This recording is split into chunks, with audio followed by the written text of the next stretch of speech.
2020-21 के बाद आज फिर से किसान आंदोलन पर हैं और दिल्ली की तरफ बढ़ रहे हैं। ऐसा क्या है और ऐसी क्या हैं उनकी मांगें जिनको सरकार पूरा नहीं कर रही है और वो आंदोलन करने पर मजबूर हैं। तो उनमें से कुछ प्रमुख मांगें मैं आपको बताना चाहता हूं, जैसे कि एमएसपी मिनिमम सपोर्ट प्राइस होता है।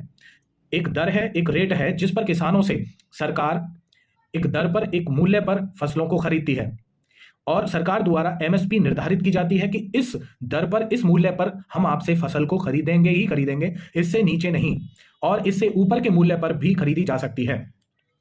और किसान इस तरह से अपनी फसलों को एपीएमसी, एक मार्केट है, वहां लेकर जाते हैं जो सरकार द्वारा है और राज्य सरकार द्वारा चलाई जाती है।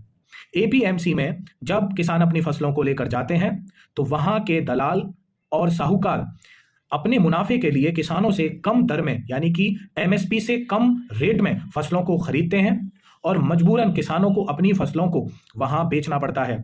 और कई किसान अगर आगे कार्रवाई करते हुए ऑफिसर्स के पास जाते हैं तो ऑफिसर्स वहां दिखाते हैं कि हमारे वेयर हाउसेस और हमारे स्टोरेज फुल हो चुके हैं, हम आपकी फसलों को नहीं ले सकते।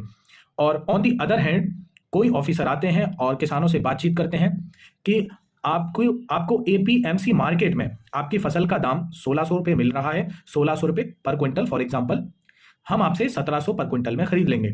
और सरकार द्वारा मान लीजिए कि एमएसपी 2000 निर्धारित की गई है, तो 300 सीधे सीधे उस ऑफिसर की जेब में जाते हैं और ये किसान डायरेक्टली किसी कोर्ट में या सुप्रीम कोर्ट में नहीं जा सकते। क्यों? क्योंकि एमएसपी एक पॉलिसी है, एमएसपी कानून नहीं है। और सबसे पहली और बड़ी मांग इन किसानों की यही है कि एमएसपी को एक कानून बनाया जाए और जितनी भी लोन है किसानों के ऊपर वो माफ की जाए, टोटल लोन वेवर लाया जाए। और जितने भी 58 साल या उससे अधिक उम्र के किसान हैं उनको पेंशन योजना मिलनी चाहिए जो करीब 10,000 पर मंथ होनी चाहिए, और फसल का बीमा होना चाहिए, और भूमि अधिग्रहण 2013 कानून लागू किया जाए, फिर से लागू किया जाए, जिससे किसानों को उनकी जमीन का दाम अच्छा मिल सके। जिन किसानों के पास जमीन नहीं है उन किसानों को या तो जमीन दी जाए या फिर उनके लिए पेंशन योजना का इंतजाम किया जाए।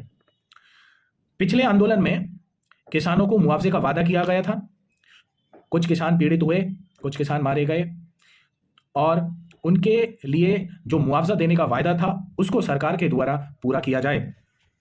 और लखीमपुर खीरी हिंसा के जो पीड़ित हैं उनके साथ न्याय किया जाए, और कंपनियां जो नकली बीज बना रही हैं, नकली कीटनाशक दवाएं बना रही हैं, उन पर सख्त से सख्त जुर्माना लगाया जाए और बीज की क्वालिटी को और इंप्रूव किया जाए। 2020 में जिन किसानों ने आंदोलन के दौरान, जिन किसानों पर केस दर्ज किए गए थे 2020 के आंदोलन में, उन केसों को रद्द किया जाए। ये कुछ मांगे हैं किसानों की जिसे लेकर सरकार के साथ बार बार बातचीतें हो रही हैं। कुछ मांगे सरकार मान रही है और कुछ मांगे नहीं। तो